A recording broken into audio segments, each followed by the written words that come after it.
स्वाहा तत्सवितुर्वरेण्यं भर्गो देवस्य धीमहि धियो यो नः प्रचोदयात्। ओम परमात्मने नमः।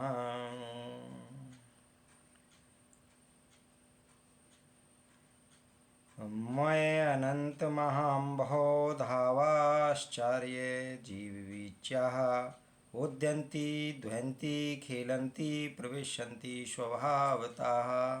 मई मन मुझ में अनंत महाम्भव धो अनंत समुद्र में आश्चर्य है, आश्चर्य जीव बीच्या जीव रूपी तरंगे उद्यंती उठती हैं, ध्वंती टकराती हैं, खेलंती खेलती हैं, प्रविशंती प्रविष्ट हो जाती हैं। स्वभावता स्वभाव दशा। आश्चर्य है कि अनंत महासागर रूप मुझ में जीव रूपी लहरें उठती हैं, आपस में संघर्ष करती हैं, क्रीड़ा करती हैं और स्वभाव से ही विलीन हो जाती हैं। राजा जनक महर्षि अष्टावक्र के सम्मुख अपने आत्मअनुभव को अभिव्यक्त कर रहे हैं। अभिव्यक्ति के इस अंतिम चरण से वे आत्म अनुभूति के क्षणों में कैसी अनुभूति करते हैं इसका संपूर्ण निचोड़ रख देते हैं, जिससे महर्षि अष्टावक्र को विश्वास हो जाए कि उसे वास्तव में ज्ञान हुआ है या भ्रम मात्र है। राजा जनक कहते हैं कि मैं वास्तविक रूप आत्मा को प्राप्त हो गया हूँ, मैं अब सीमित जीव नहीं हूँ। इस समुद्र की लहरें मात्र नहीं है अपितु विशाल महासागर है। महासागर में जैसे चारों तरफ पानी ही पानी है, वैसे ही जो प्रतीत होता है वह मेरा ही स्वरूप है। तो फिर लहरों का क्या महत्व है? ये तो प्रभावित होती हैं, हवा की प्रतिक्रियाएं मात्र हैं, खेल सा करती हैं। ये अभी तक जिसे सत्य समझकर सुख दुख आदि से कष्ट होता था, अब स्पष्ट हो गया है कि वह सब तो एक खेल मात्र है। खेल में तो आनंद तथा प्रसन्नता ही होती है, यहाँ क्लेश कैसा?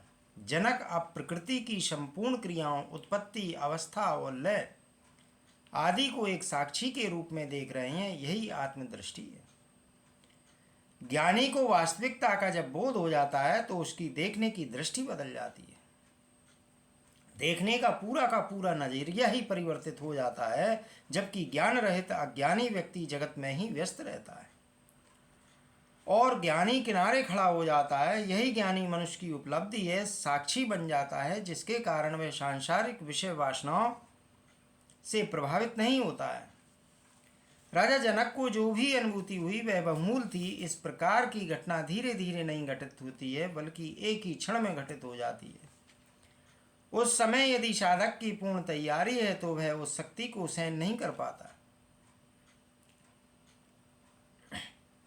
जिससे कि उसके साथ बड़ी से बड़ी दुर्घटना घट सकती है, अर्थात जिससे पागल भी हो सकता है और मृत्यु भी हो सकती है। यही कारण है कि घटना घटित होते समय गुरु की उपस्थिति अनिवार्य होती है।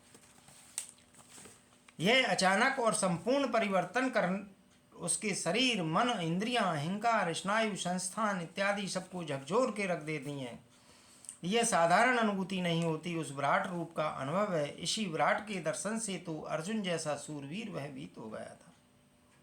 उसने श्री कृष्ण से कहा कि प्रभु, आप अपने इस विराट तेज को संभाल लें। साधारण सुखों को प्राप्त करने की मनुष्य पागल हो जाता है, तो विराट का आनंद सुख वह कैसे सहन कर पाएगा? अतः वैसी स्थिति में गुरु अपने शिष्य की सहायता करता है।